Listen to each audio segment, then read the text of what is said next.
আরে বাপ রে বাপ, কোথাকার কোন শফিকুল আলম? উনি যেভাবে কথা বলুন তো নেলসন ম্যান্ডেলার মতো কথা বলে। দেশকে যদি রক্ষা করতে হয় তাহলে খুব দ্রুত ইলেকশন হওয়া প্রয়োজন। উনাকে আমার খুব অসহায় মনে হচ্ছে। আমার কাছে মনে হয়েছে এই সরকার নিশ্চিতভাবে সিদ্ধান্তহীনতায় ভুগছে।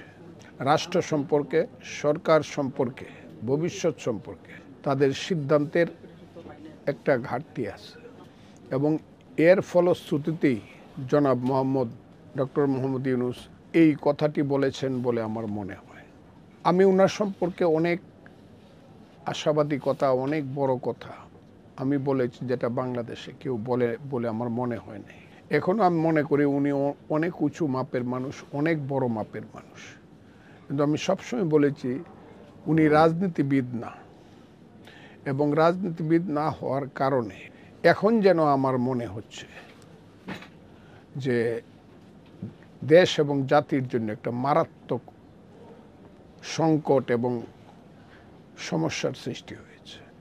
কারণ উনি আইকিউতে, উনার অ্যান্টিনাতে অন্য সব কিছু ধরা পড়লেও অর্থনৈতিক বিষয় আসো, এনজিও, বিশ্বের এইসব দুঃখী মানুষের মুক্তি ইত্যাদি অর্থনৈতিক মুক্তির বিষয় ধরা পড়লেও বাংলাদেশের এই সংকটপূর্ণ এবং জঞ্জালপূর্ণ সময়ে যে রাজনৈতিক সিদ্ধান্ত নেওয়া প্রয়োজন, এইখানে ওনাকে আমার আপাতত খুব অসহায় মনে হচ্ছে। আমি 1526 সনের পানিপথের যুদ্ধে ইব্রাহিম লোদিকে পরাজিত করে সম্রাট বাবর আসলেন। বাবরের পরে কিছুদিনের জন্য হুমায়ুন আসলেন, তিনি শেরশাহর কাছে পরাজিত হলেন, আবার তিনি আসলেন। হুমায়ুন মারা যাওয়ার পরে ওনার একজন শিশু সন্তান, তার নাম আকবর, সেই আকবরের দায়িত্বটা উনি একজন লোকের কাছে দিয়ে গেলেন, তার নাম হলো বৈরাম খাঁ। আমরা যারা মুঘল সাম্রাজ্যের ইতিহাস জানি, বৈরাম খাঁর কীর্তি এবং তার পরিণতি আমরা জানি।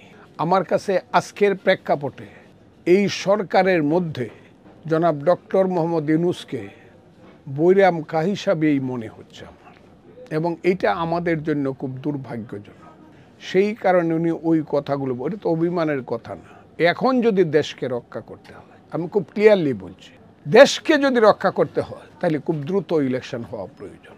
আগে আমরা যাই বলছি 2 বছর 3 বছর, কিন্তু এখন দেখা যাচ্ছে এই দেশকে রক্ষা করতে হইলে দ্রুত ইলেকশন, 6 মান্থস প্রয়োজনে আগামী জুলাইয়ের মধ্যে, আগস্টের মধ্যে ইলেকশন দিয়ে দেওয়া উচিত।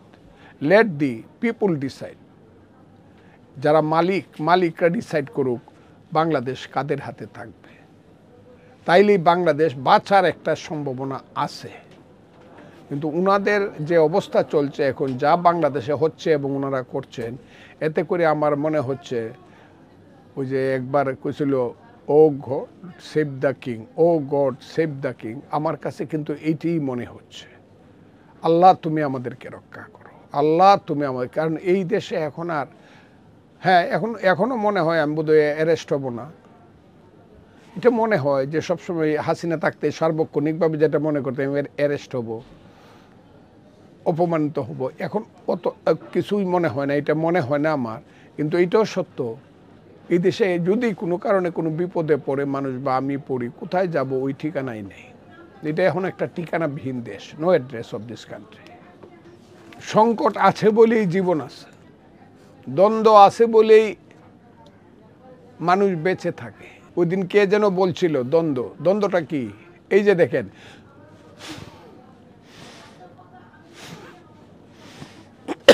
এই দ্বন্দ্বটা 1 মিনিট না হইলে আপনি মারা যাবেন। নিঃশ্বাস প্রশ্বাসের যে দ্বন্দ্ব, এটা মানুষের জীবনে 1 মিনিট বন্ধ থাকলে সেই মানুষটা মারা যাবে। এই দ্বন্দ্বকে আমি, দ্বন্দ্ব হইল বিকাশের মূল পথ। এটা আপনি ভয় পাচ্ছেন কেন? দ্বন্দ্ব হলো বিকাশের, এটা দ্বন্দ্ব হচ্ছে না তো, এটা অপকর্ম হচ্ছে এখন যা হচ্ছে। আর আপনি যা বলছেন যে এই সরকারে কোনো রাজনীতিবিদ নাই, এটা সত্য। রাজনীতিবিদ মানে নামে দামে নাই, এটা আল্লাহ থেকে অবতীর্ণ হয়েছে, অথবা মাটি ফাইটে উঠছে কয়েকটা ছেলে পেলে। আমার কথাটা খুব বোঝার চেষ্টা, মাটি ফাইটে উঠছে, অথবা আল্লাহর কাছ থেকে অবতীর্ণ হচ্ছে কয়েকজন ছেলে পেলে, আমাদেরই সন্তান। এরা যেটা যতটা দাবি করে ততটা নয়, ওইটা বাংলাদেশের গ্রামে কয় যত কয় তত নয়, যত দাবি করে তারা সব কিছু একা একা করে ফেলছে, this is not a fact. এবং তাদের যে সংগঠন, এই সংগঠনের কতজন মরছে এটা কিন্তু আমাদের হিসাব আছে। আর পাবলিক কতজন মরছে, রিক্সাওয়ালা কতজন মরছে, নারী শিশু কতজন মরছে, এগুলোও কিন্তু হিসাব আছে। ওনারা যেখানে বসে আন্দোলনটা সংগ্রামটা করছেন, আর প্রাইভেট বিশ্ববিদ্যালয়, প্রাইভেট স্কুল কলেজ একদম ভিকারুন্নেসা পর্যন্ত দৌড়িয়া কত মানুষ রাস্তায় কী জন্য নামছে, এগুলো কিন্তু আমাদের হিসাব আছে। কাজে সব কিছু আপনাদের পুঁজি ছিল, এটা মনে করা ঠিক না, এটা মনে করা ঠিক না। তারা যে কাজটা করতে চাচ্ছে এই কাজটা কিন্তু আমার মনে হয় না দেশের জন্য শুভ হবে। দেশের তারা দীর্ঘদিন বিনা নির্বাচনে ক্ষমতায় থাকতে চাচ্ছে, এটা একটা অপরাধ। আমি আজকে এই কথাটা বলে ফেললাম, এটা একটা অপরাধ। দীর্ঘদিন বিনা ইলেকশনে মানুষের কোনো অনা নিয়া, কোনো ভার্ডিক্ট না নিয়া তারা ক্ষমতায় থাকতে, পৃথিবীর ইতিহাসে গণতন্ত্র ছাড়া এইরকম বিনা নির্বাচনে আমরা থাকবো, আমাদেরকে জনগণ কইছে। তো জনগণ কইলে একটা ভোট দেও, ঢাকা শহরে একটা ভোট দেও, ফেয়ার ভোটটা করো, কোন নেতা তোমরা দাঁড়াইবা দাঁড়াও, আর আরেকজন দাঁড়াবে, দেখি তো কত ভোট পাও, মানুষ কি কয় দেখি। তোমরা যে অত জনপ্রিয়, সব জনগণ তোমাদের পিছনে, এগুলো তো এই কাল্পনিক দাবি করাও ঠিক না, কাল্পনিক কথা বলাও ঠিক না। এই দেশটা হলো 18 কোটি মানুষের, তাদের দায়িত্ব হলো কাকে তারা এই দেশের আগামী 5 বছরের জন্য তারা রাখবে, তাদের বাসার কাজ, তাদের কাজ করার লোক হিসাবে রাখবে, তাদের দায়িত্ব কালা পালন করবে, তাদের বাড়ি কে পাহারাদার রাখবে আগামী 5 বছর, এটা তারা ঠিক, বাড়ির মালিক ঠিক করবে, আমি না।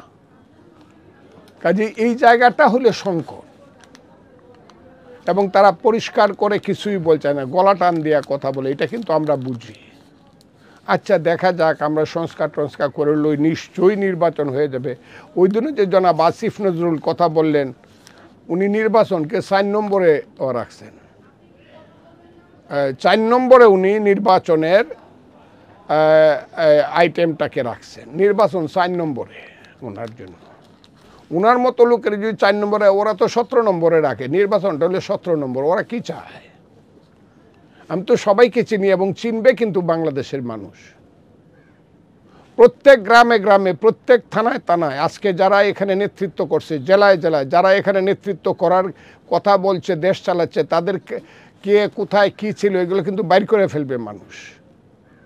আমার কথাটা খুব বোঝার চেষ্টা, এটা কিন্তু বাইর করবেই মানুষ। আমি কে ফজলুর রহমান, আমার বাবার নাম আবুল হোসেন, আমি গৃহস্থের ছেলে, আমি ছোটোবেলা ল্যাম্বাত্তি দিয়ে লেখাপড়া করছি। আমার বাড়িতে 2টা ঘর ছিল, একটা 8 টিনের ঘর, একটা বাংলা ঘর, আরেকটা ঘর ছিল, ওইটা হলো বড় ঘর ছিল, কয়েকদিন পরে এটা 2তলা ঘর। আমার বাড়িতে গৃহস্থ ছিল, 10টা গাবি ছিল আমার বাড়িতে, 7 জন মুনি থাকতো, 7 মাসের মুনি। আমার বাবা পরবর্তী সময়ে আমার ভাই 2500 3000 মন ধান পাইতো, এগুলো জানবে মানুষে। আবার এটাও জানবে আমার বাবার কোনো লেখাপড়া ছিল না, আমরা সাধারণ কৃষক পরিবারের সন্তান, সবাইকে সবাই চিনি আমরা। আপনারা যারা নিজেরা রাজা মহারাজা সাজ্জা এখানে বসে আছেন, সবার ইতিহাস কিন্তু মানুষ বাইর করে ফেলবে। এটা ঠিক না যে আপনারা যা বলতেছেন এবং যা করতেছেন, এটা ঠিক না। কিন্তু অন্তর্বর্তী সরকারটা আসলে চালাচ্ছে কারা, যেহেতু রাজনীতিবিদ নেই?